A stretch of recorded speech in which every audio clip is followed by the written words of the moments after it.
Please join me the second and fourth Tuesday of every month at 9 a.m. to discover their music. Hi, I'm Sam Payne, host of The Appleseed, an hour filled with stories for you and your family.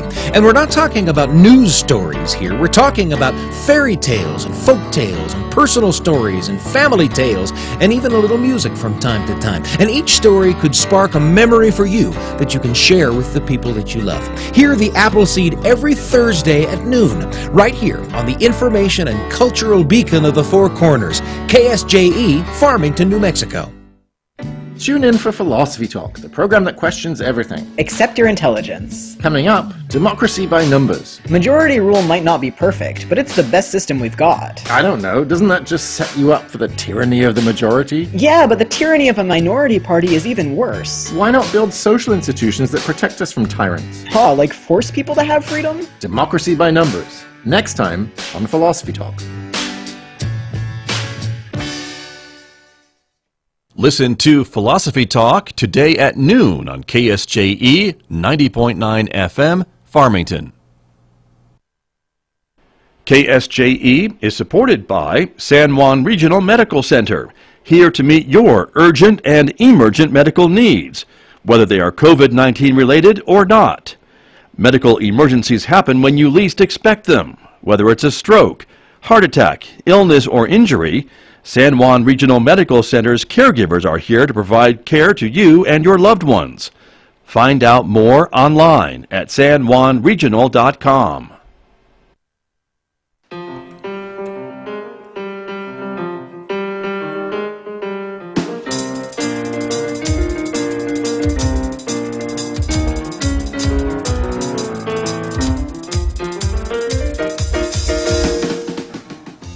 "11 minutes past 8 o'clock. It's Tuesday morning, January the 19th, 2021.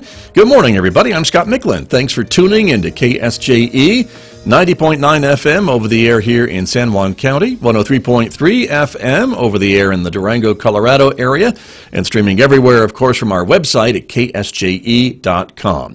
Welcome also to our viewers who are watching this visual radio program. The video is streaming live this morning to the KSJE Facebook page, our YouTube channel, and even our Twitter account this morning. So however you have found your way here, we're glad that you are with us, because coming up in the next few moments, my guest on the program, the Superintendent of Schools from the Aztec School District, Kirk Carpenter, is standing by to talk with me about what has been going on in the Aztec School District the last few weeks. So we're looking forward to talking with him in the next few moments right here on KSJE. Then, of course, it's Tuesday, so later on this hour, about 8:50 a.m., I'll be talking with Amber Francisco over at the Farmington Regional Animal Shelter. Amber will be showing us some of the pets available for adoption. So stay tuned for that coming up later on this hour, 8:50 a.m. right here on KSJE.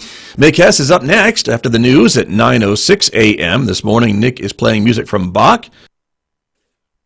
More of his Bach cantatas for us coming up this morning on KSJE. He is working his way through all of them, so stay tuned for that next hour.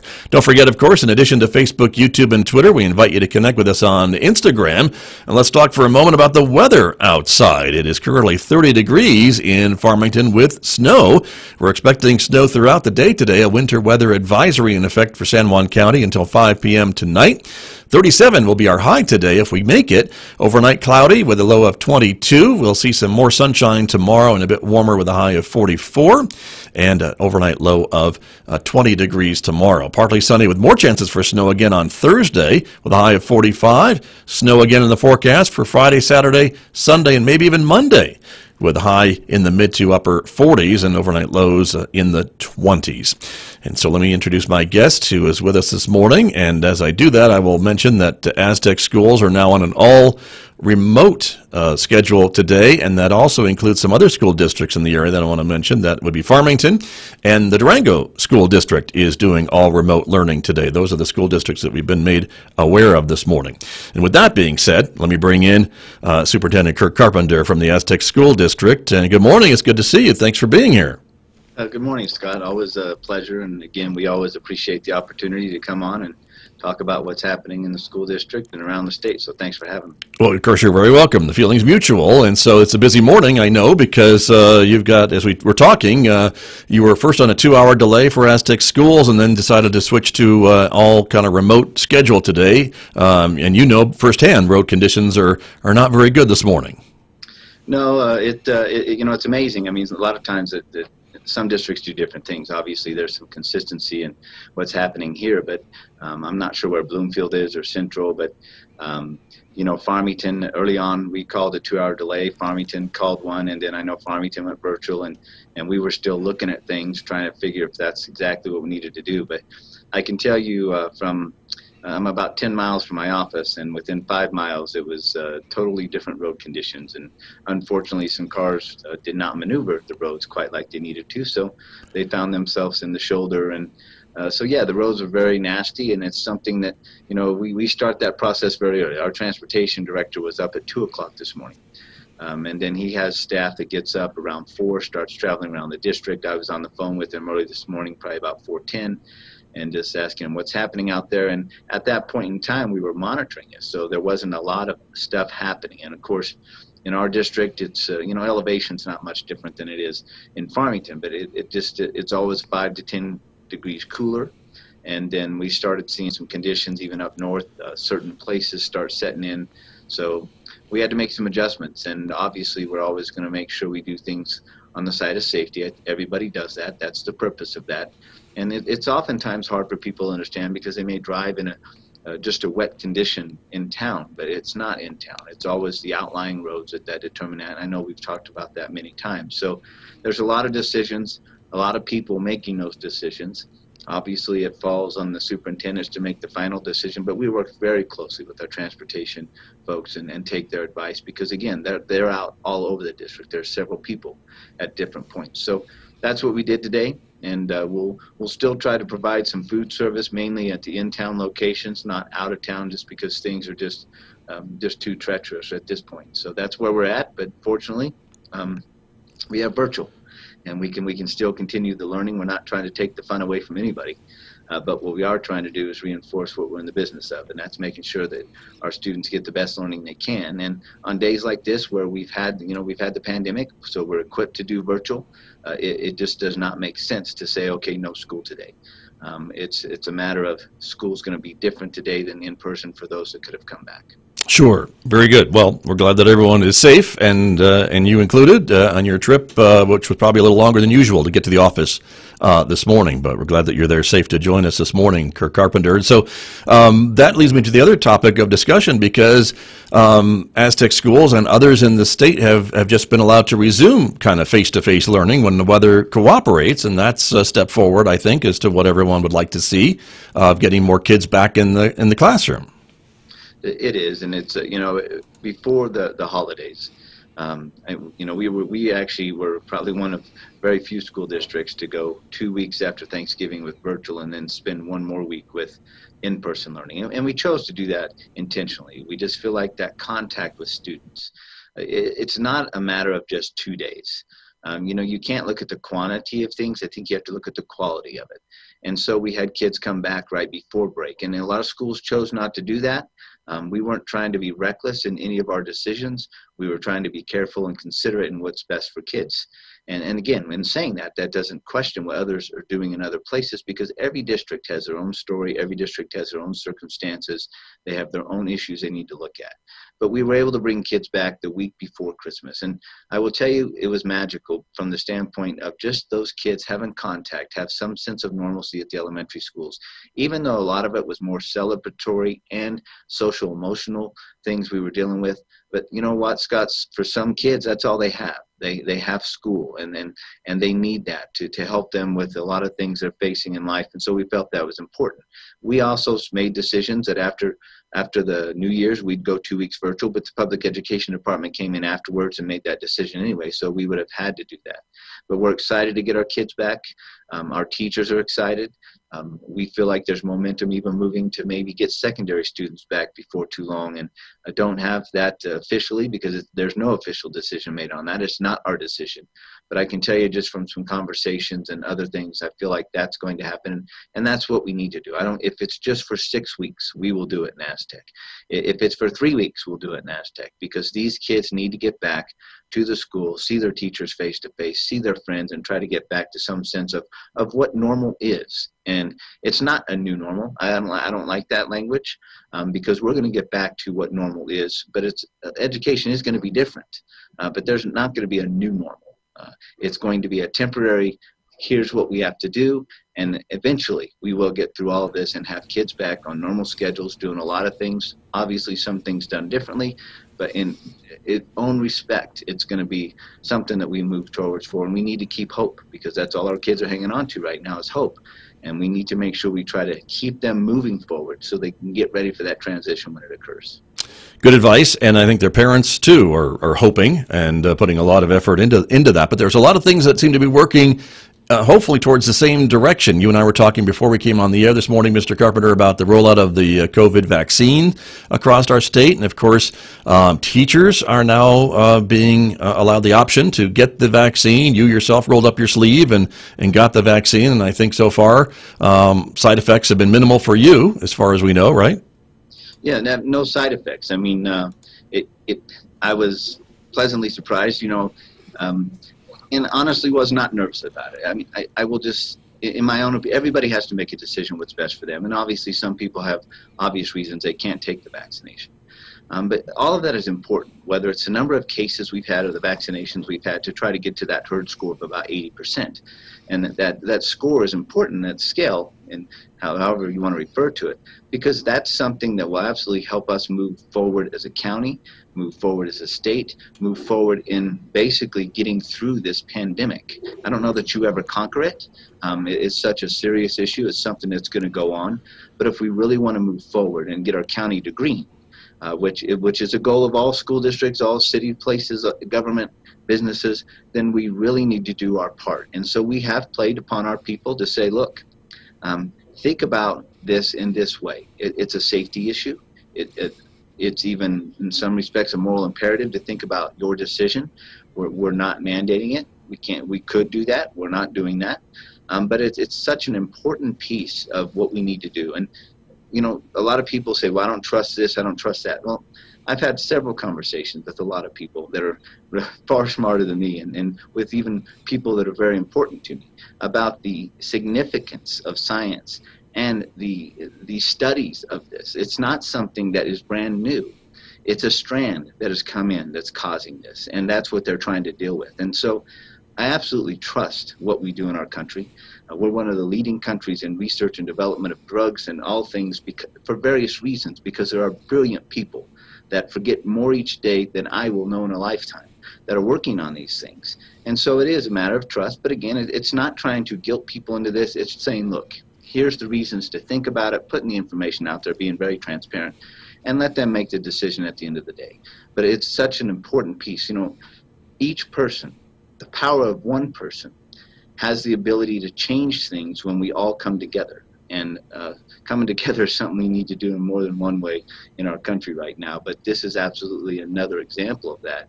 And so we're excited. We have about 60% of our staff, I think close to 60%, it's in between 50 and 60, that will actually be getting the vaccination this Friday. And we'll be doing that in our district. And we've had great work by our executive director of Human Resources, Mr. Acree, who's helped get this lined up.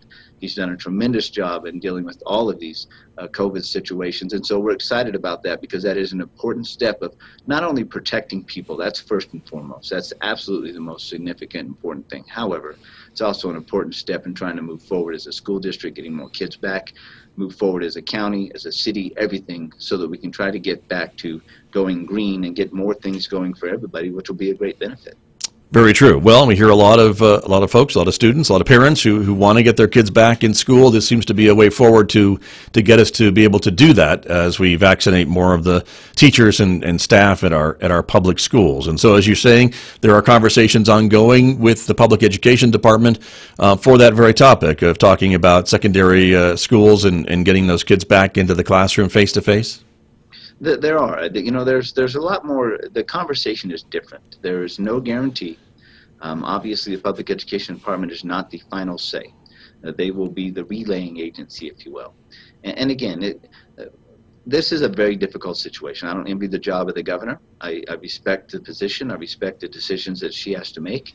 We're not always going to disagree. We're going to have disagreements. I mean, that is what true democracy should be, is having those.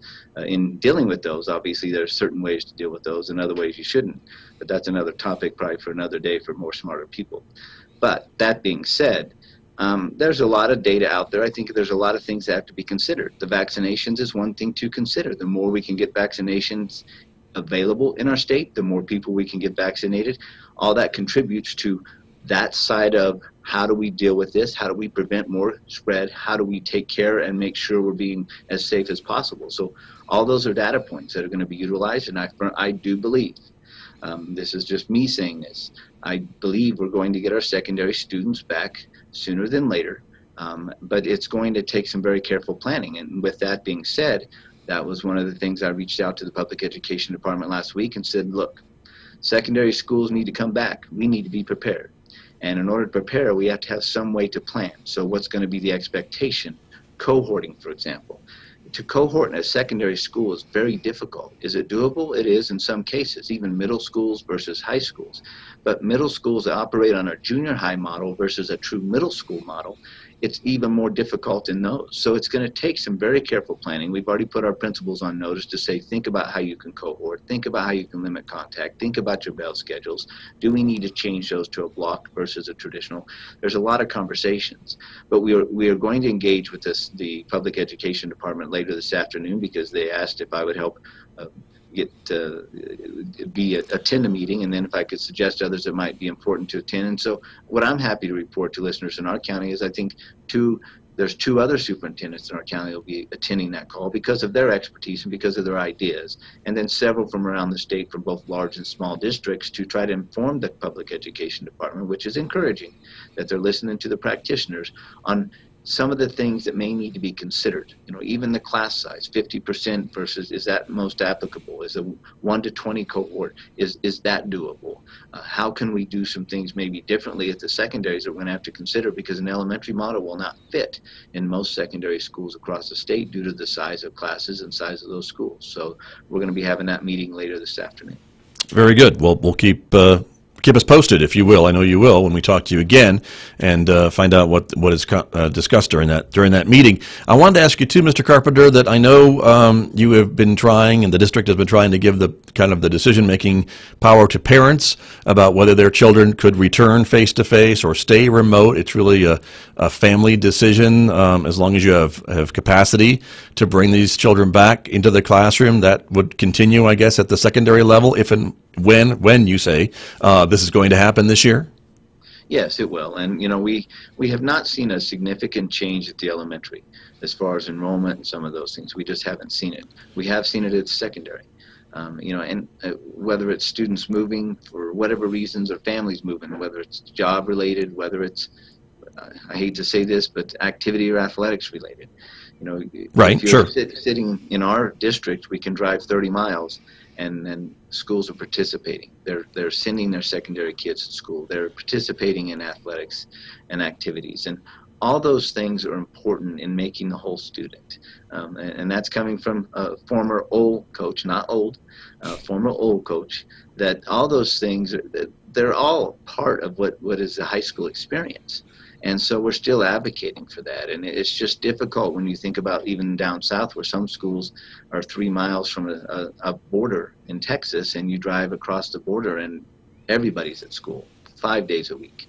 Arizona, same thing. And the number of cases in those states, in many respects, are significantly worse than they are here. Again, not trying to put that out there to question what decisions are being made, We always will err on the side of safety, but they're all things we need to consider, because topography does not eliminate the pandemic. It does not stop at state lines. And so in some cases where we're doing better, we need to open those things up for our schools. We all have mitigation plans. It's not going to be a 100% preventable thing, but if families do their part, we do all of our part, then it greatly reduces what's happening at schools, and studies are showing that. So we need to pay attention to all the data and hopefully understand that when we get to March, it's going to be a full year that students have not been in school, some of those students, especially the secondary kids. And so we need to pay attention to that, even social, emotional needs that are happening across the state, because we're seeing some devastating things happen to our students. And so all of that I know is being considered. If I was talking to the governor, I'd be preaching to the choir. I know that they're considering those things, but at some point we need to look at what's happened across the country in a lot of places where they're doing this, and know that we have great plans in place. We have very strong plans, and we need to mitigate it when it happens and be prepared and give schools the ability to do that, because it's important for our kids. And parents can always make a decision whether they want to send their students or not. We respect that 100%. But the bottom line is that this is a life lesson experience that they get at the high school and the secondary schools, even the middle schools. And the learning is obviously first and foremost, but there's lots of forms of learning. So hopefully we can get back sooner, and I'm optimistic that we will. Well, and we hope for the best for your district and all the others, Mr. Carpenter. I know there are a lot of parents that are hoping for that as well, and students, of course, and your seniors are certainly a good example of that, because it's an important year for them, and they are missing out on some of the things that being a senior would include. So that's what we are hearing from, of course. I wanted to ask you too a little bit about the statement that you said, as we approach March, here we will be, 12 months, a full year of, if things don't change between now and March, of really no face-to-face learning for a good majority of students in our state, and that's got to be a concern to a longtime educator like yourself. And I know the district has been putting forth some mental health policies and programs and assistance for students and families who may be in need of that, and that's got to be a really important part of the conversation moving forward too, doesn't it?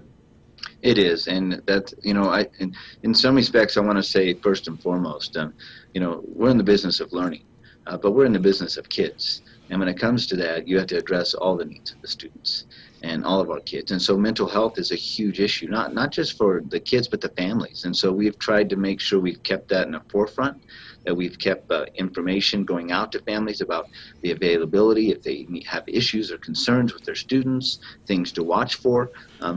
This is real. This is not something that, we have a pandemic, and then we have a social emotional issues as well that go right in tune with that. And it's not going to get better. We have to maintain and try to make sure we address things as they come. But the biggest thing is making sure families understand there's resources out there and don't hesitate to reach in. And we've had that happen. We've had, many cases, unfortunately, across our state, Scott. We've seen, over 20 suicides in high school age and middle school age children, and even in some cases lower. And whether that's directly related or not to the pandemic, it's obviously an impact. There's lots of things that go into when those decisions are made, which obviously are the decisions that can't be reversed, which is sad. But there's a lot of things happening, and we have to pay attention to that. But biggest thing is providing avenues, opportunities for families to get the resources they need. Some are at school, but most of the time it's in the community with those agencies. But we're constantly trying to address, and each time we're having Zoom meetings, addressing and asking how they're doing, what's happening, so that we're engaging in authentic conversations, not just focusing on learning, but focusing on life. Because that to me is what is most important at this point, as far as addressing the social emotional. So it is a huge balance, and but our educators are trying to do the best job they can. But we still encourage our families, if at any time you have any concern, please reach in, and we will reach out to you, and we'll reach out to other places that can provide that assistance, because that is so very important. Very good. I want to ask you too about the state legislature. The legislators will convene, I believe, today to start the 60-day session. And, of course, education funding is always part of that budget that will come out at the end. Are you hearing anything about funding? I know it's related to enrollment, and that's been up and down. Of course, this has been a very odd year when you try to look at some of the numbers from year to year. What are you hearing from Santa Fe? Well, it's very early, but I will tell you that what we are hearing is that the revenue picture is not nearly as dismal as they thought it was. In fact, there could be some increases in education. When I say that, that doesn't mean raises, but it means as far as the money that's available to education. So that's promising. I often say that the legislation and bills, it's like sausage. You don't want to see how it's made. You just want the end result so you can eat it. And that's kind of how legislation goes. We're hearing a lot of different things with funding. We're trying to get them to hold us harmless. There's different ideas out there as far as when I say hold us harmless on our numbers. If we look at our numbers this year versus last year, it's probably a 20 to 30% drop. And that's statewide for the most part. So we're trying to look at, can you look at averages? And then they want to look at, well, there's been slow decreases in enrollment, so we need to figure that in. Again, I think there's far smarter individuals in Santa Fe that will be addressing this. What's encouraging is we've had the preliminary conversations about this as an association, and they understand where we are, some of the things we recommend, because it's not as easy as just letting the formula work, meaning you get funded for what you had this year, and then if there's adjustments, we'll give you those adjustments, because that money is not real time. And so therefore many districts would not be able to open their doors, and we can't operate that way. We need to operate on the ideas that we're going to have all the kids back, and we need all of our staff back to address those kids' needs, because any delay in funding to be able to add more staff, it's not going to happen. Staff is going to find other places, other states to go work because they have to work. So hopefully they will continue to listen. And again, there's a lot of people up there financially a lot smarter than I am. I have trouble balancing my checkbook. So it's going to be an interesting session nonetheless, especially with it even being virtual. But I'm optimistic that even through our local delegation, which we were able to meet with and share all of our concerns, that common sense will prevail. I know that you hate to say that sometimes and you say it with reservation, but I think it will prevail in this situation, and that we will be okay in the end.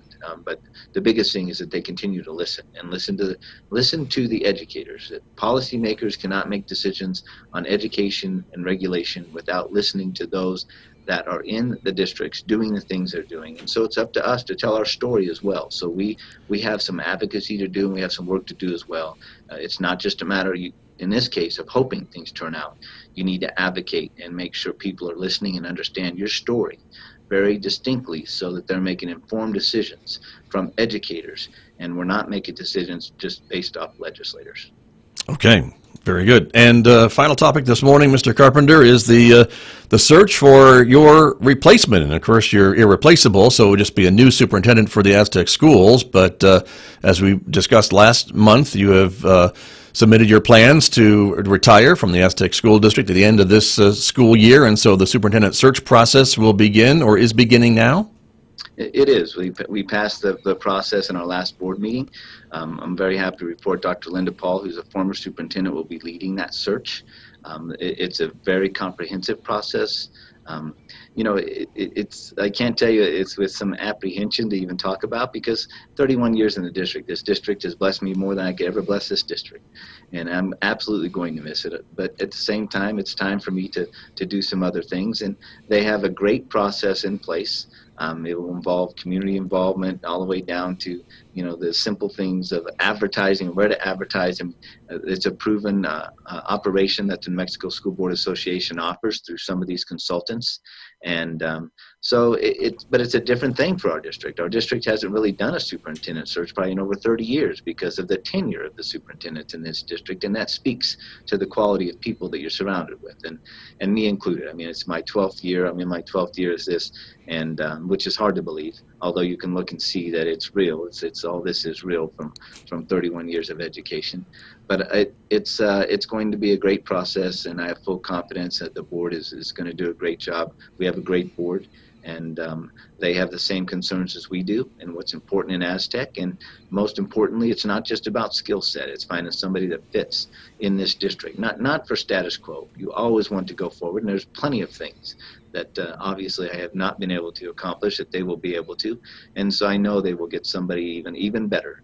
And I appreciate your kind words, but that's what I'm excited about. And I know that the board's excited about looking at that, even though they may not want the change, but it's going to happen. So we'll move forward, and it'll be a good thing for everybody in the end. All right. Well, and as you mentioned, that if folks are wanting to get involved with this process, there will be avenues for the public to get involved, the school board, of course, to be involved in the search process, and even staff and others as well. That's how it's being designed. Yes, and I think the most important thing is, there are many great things over the course of my superintendency, and I hate even the word "my," because it's really our superintendency, because there's so many people we work with and collaborate with to make some positive changes. But that being said, there's also other things that need to be improved, and that's okay, because that's what change is all about. And so again, I think any input that the public may have, contact your board member. Let them know what you might be looking for in a new superintendent. All those things are important. It's important, again, that this superintendent is not just about having a great resume, but that this superintendent is about having a great skill set, because there's a lot of things that can be taught on the job. But one thing you can't teach is somebody fitting into a culture that needs to exist in our district, and somebody that can come in and lead and get people on board to help make the changes. Because a superintendent may be considered a captain of a ship, but a captain of a ship has to have a bunch of people around him to make things work, and that's what's happened in our district. Anything that's happened positive, Scott's been because I've listened to people. If there's been some bad things, it's probably because I tried to make a decision and think it was a good idea, because you're only as good as who you surround yourself with, and there's a lot of great people here, so all that's going to have to factor into the decision. Well, that's a good lesson learned. That's true. And so you mentioned we need to call you an old coach. Does that mean we'll call you an old superintendent as well in June? Yeah, that'd probably be one of the nicest things you could call me. I imagine there's other things that people may want to put references in on some names, but that's okay too. It's if you're not making some decisions that ruffle some feathers, then I don't think you've done your job. So yeah, I think "ol" is probably good. We'll leave the D off of it for right now. Yeah. And although some of my friends may differ, they may say, "Well, you do look old," but that's okay. This is not old; it's experience, and that's the way I look at it. So this is an experienced educator's face that you're seeing on screen, and so that's how I'm going to refer to it. Old. Not old and experienced. There you go. And they're perfect. I'm right there with you. So I appreciate that. Mr. Carpenter, thank you for your time. I look forward to our conversation next month. But thank you very much for being with me this morning on a busy morning for Aztec Schools. Thank you, Scott. And again, the people out there, just be careful. It's slick out there. The road crews are out.